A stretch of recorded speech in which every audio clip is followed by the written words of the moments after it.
The assassination of President John F. Kennedy on November the 22nd, 1963 remains one of the most debated and scrutinised events in modern history. Decades of speculation, conspiracy theory and investigations have sought to uncover the truth behind this tragedy. The recent release of over 80,000 pages of classified documents by the Trump administration has reignited public interest and speculation regarding the circumstances surrounding President John F. Kennedy's assassination. Among the myriad revelations, the case of CIA operative Gary Underhill stands out, offering a narrative that intertwines espionage, personal conviction and untimely death. On March the 18th, 2025, the National Archives made public a substantial collection of documents related to the JFK assassination. This release is part of an ongoing effort to promote transparency and address lingering questions about the events of 1963. The declassified files encompass a wide range of materials, including intelligence reports, internal communications and testimonies that shed light on various facets of the assassination and subsequent investigations.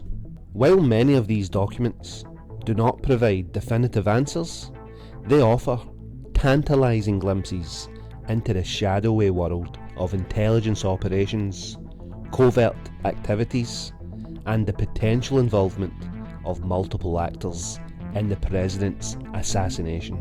One of the most striking revelations is the extent to which the CIA and other intelligence agencies were monitoring Lee Harvey Oswald, the alleged assassin, in the months leading up to the assassination. Documents suggest that Oswald's movements, contacts and activities were known to US intelligence, and this raises questions about whether the tragedy could have been prevented.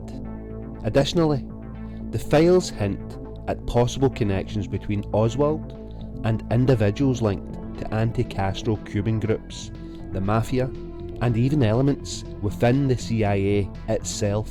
Another shocking detail is the evidence of a broader conspiracy involving multiple shooters.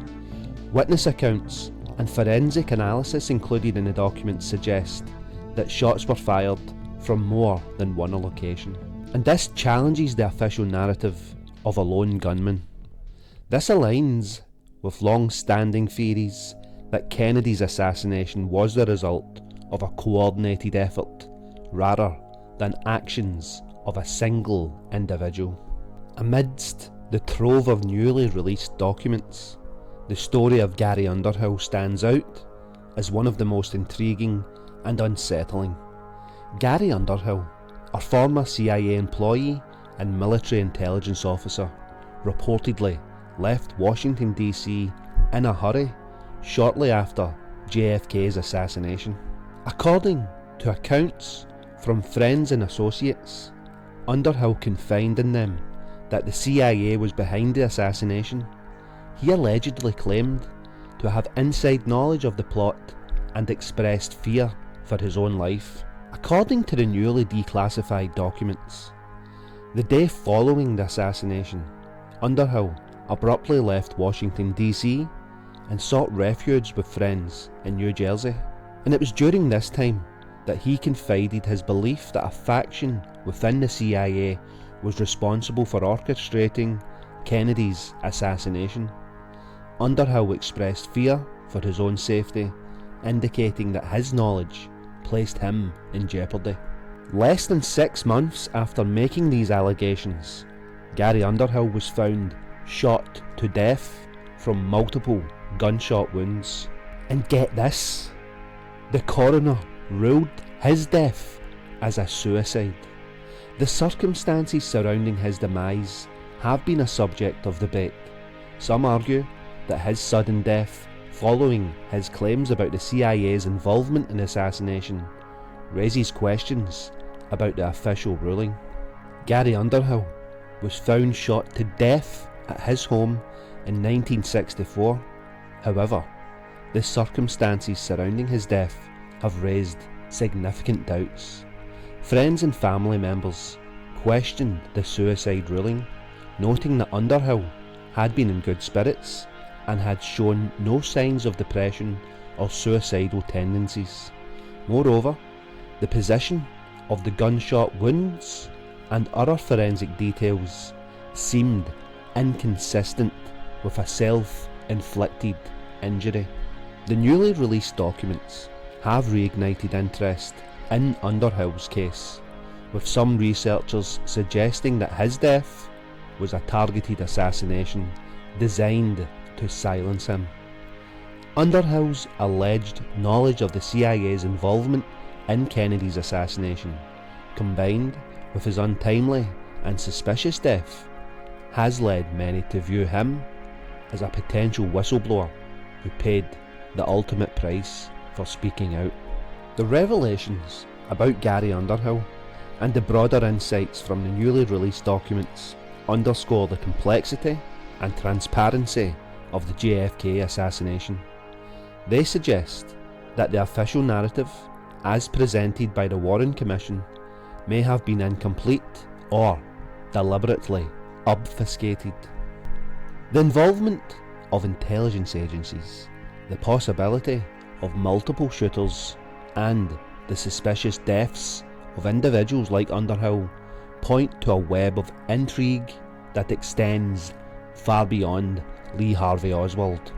The new documents indicate that the CIA were aware of Oswald's activities long before Kennedy's assassination.